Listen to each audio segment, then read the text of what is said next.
Shalom. Amsal 14 ayat 30 mengatakan, hati yang tenang menyegarkan tubuh, tetapi iri hati membusukkan tulang.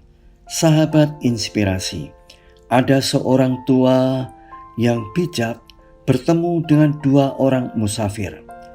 Musafir yang pertama sangat rakus, serakah, tamak, dan loba. Sedangkan musafir yang kedua adalah seorang yang pengiri, dengki, dan selalu tidak senang jika melihat orang lain memiliki sesuatu yang lebih darinya. Si orang tua bijak berkata kepada kedua musafir ini, "Aku ingin memberikan sesuatu kepada kalian berdua. Siapapun yang meminta pertama kali, maka apapun keinginannya pasti akan dikabulkan. Dan orang yang lainnya akan menerima 2 kali lipat dari apa yang diperoleh orang pertama."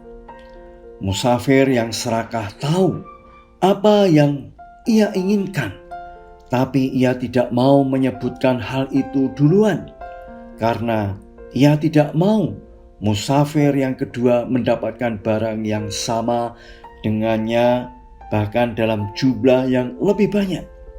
Musafir yang kedua pun tidak mau menyebutkan apa yang diinginkannya terlebih dahulu, karena ia pun tidak dapat tahan jika melihat temannya memiliki barang yang lebih banyak dibandingkan dengan miliknya.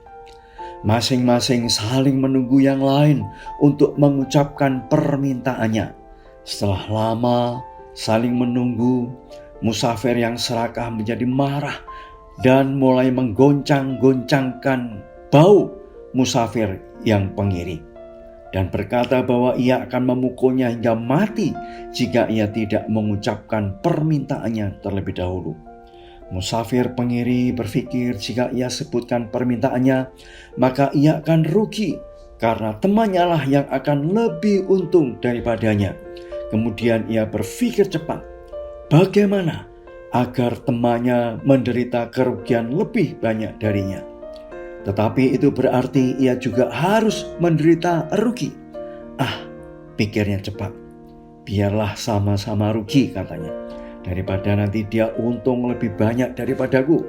Lebih baik dia rugi lebih banyak dariku.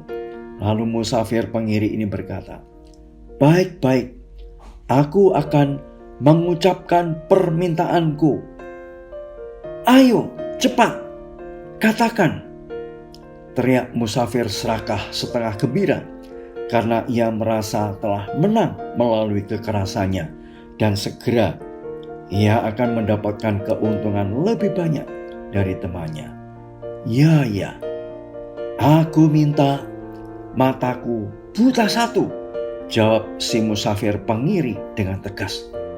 Dan apa yang dimintanya segera terjadi. Matanya jadi buta satu, dan mata temannya buta keduanya. Si musafir pengiri pun merasa puas dan lega.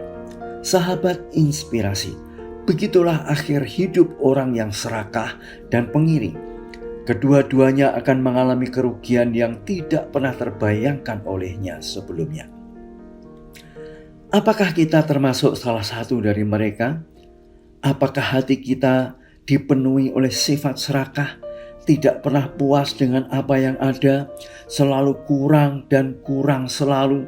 Apakah hati kita dipenuhi oleh sifat pengiri, tidak bisa melihat orang mendapatkan kesenangan, harta, bahkan mungkin pelayanan yang lebih baik? Hati si pengiri mulai merancangkan kejahatan agar teman-temannya menjadi lebih parah keadaannya daripadanya. Sahabat inspirasi, bagaimanakah dengan kita? Mari kita belajar dari firman Tuhan yang diambil dari Amsal 30 ayat 8 dan 9 mengatakan, jauhkanlah daripadaku kecurangan dan kebohongan. Jangan berikan kepadaku kemiskinan atau kekayaan.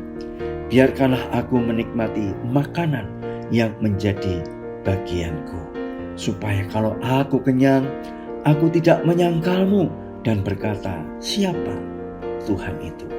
Atau kalau aku miskin, aku mencuri dan mencemarkan nama Allahku. Sahabat inspirasi, mari kita berdoa. Terima kasih Tuhan buat renungan inspirasi pada pagi hari ini. Roh Kudus, beri kemampuan untuk kami selalu melakukan firman-Mu. Dalam nama Tuhan Yesus Kristus. Amin. Selamat beraktivitas. Tuhan Yesus memberkati.